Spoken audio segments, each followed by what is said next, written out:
So welcome guys to Refitting Designs, the channel that brings you Mark II, Mark III and now Mark IV content.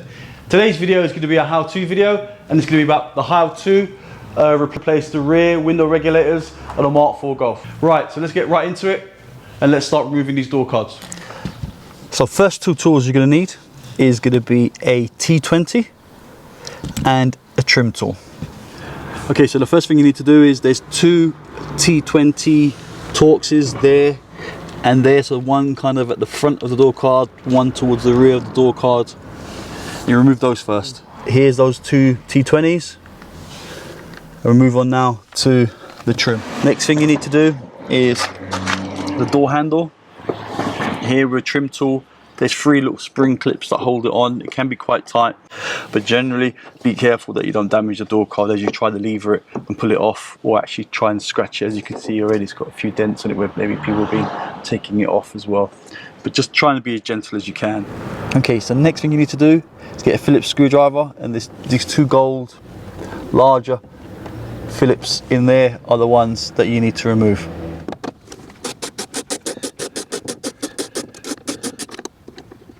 So this is what the two screws look like. They're Phillips heads, but they're actually not a normal screw. They're kind of just like an M, I think that's like an M5, I think, threaded thing. Anyway, so now you're ready basically to use your trim tool and start from the bottom. Always start from the bottom and try and lever it as much as you can without damaging, again, the door card. So as you do the twisting motion, you can actually feel where the next clip is.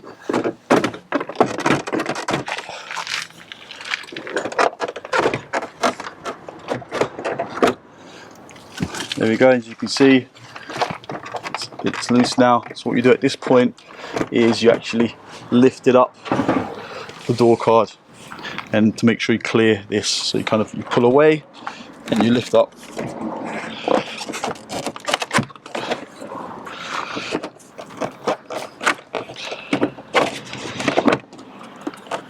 Doing it one-handed,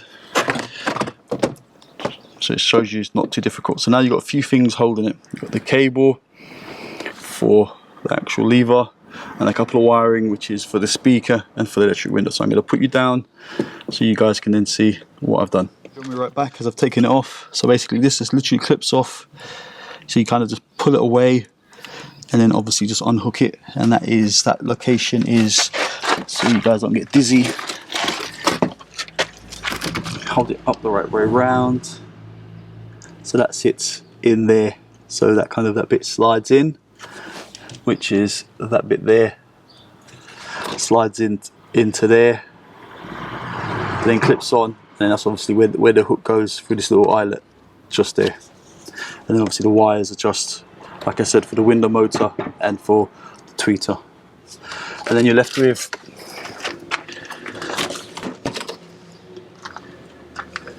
this exposed like that.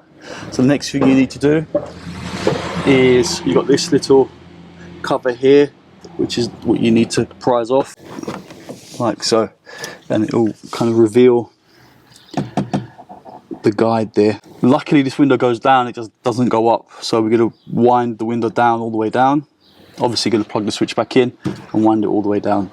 Okay, so in here, that's what you need to see. There's actually two plastic grommets. There's an inner one and an outer one. So what you need to do is first is knock the inner one out and it will drop, and then take the bigger one off, and then actually releases the window from the window mech.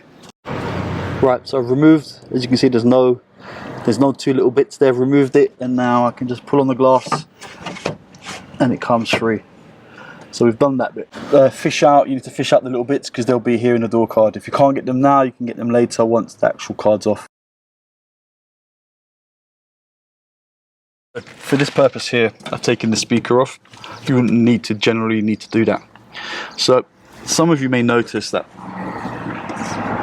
this electric motor plug is way too large to fit through that little hole. It's just not going to come off. So you have to actually remove this boot here on the door, and as you notice, this plug's a lot smaller, so you actually have to remove this plug and push it through that way around to actually take this off. So before we remove anything else, you're going to unplug that and push it and pull it through. That's why I've taken the speaker off, because actually it makes my life a little bit easier, because this wire actually does, you're not going to be able to see in there, but it does actually clip into a few places.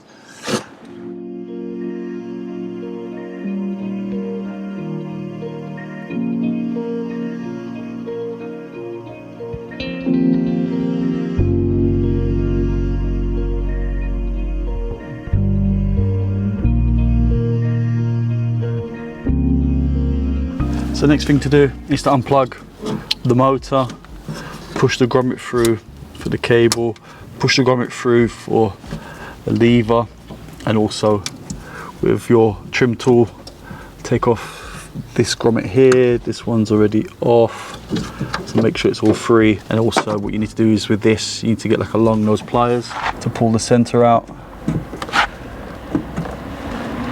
like so, and then you can actually turn it.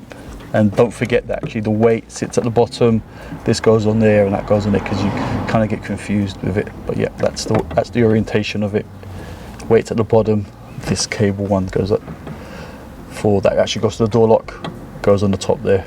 Up here you got these 3 dowels, you got these 3 little plastic things, they got little dowels. Again, you put a screwdriver and you just hammer it, you just kind of tap it through with your hand and push them through. Again, they'll drop into the door card, but you'll fish them out afterwards. Right, so a small recap of what's been removed. So obviously the door card, the trim, the 2 bottom T20s, the Phillips that go behind that trim, then all the wiring that's been removed, the boot as well for the wiring for the switch, and then the 8 10mm nuts that actually holds the trim around the door. So now this has actually kind of got some bondedness on it, kind of got some, it's also got some glue on it as well. So you need to use a trim tool. It will seem like it's actually bolted on, but just, you know, work it round. You can see that it just comes off. Just kind of just break the seal all the way around. Don't kind of just go nuts and pull it from one side, because you will actually end up bending it if you do need to keep this.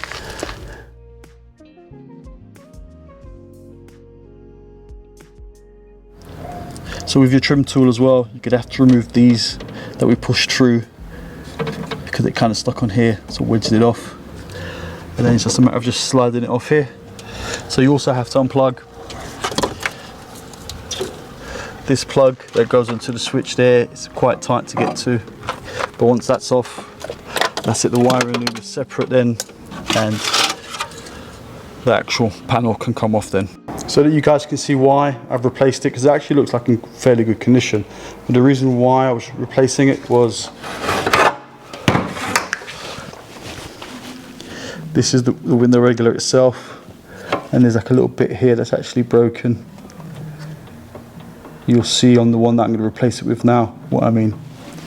So this is the one I sourced, and as you can see, it doesn't move at all, because there's actually a little locating kind of guide that sits here on the runner. So that's why that one broke. And also another thing I tend to do as well, I tend to put loads of grease on this so that I have no future problems. All right, so you guys kind of, I've got this in the vise here, so you guys got a clearer picture of how to do when you come to refit it. So the worst thing you can do is actually try to put it in the way you took it off. So you've put the glass into place, and you're going to try and put these bits in. These are the bits I'm talking about, these 2 little white kind of sleeves or bullets or inserts, whatever you want to call these things. So it's kind of one goes inside the other there.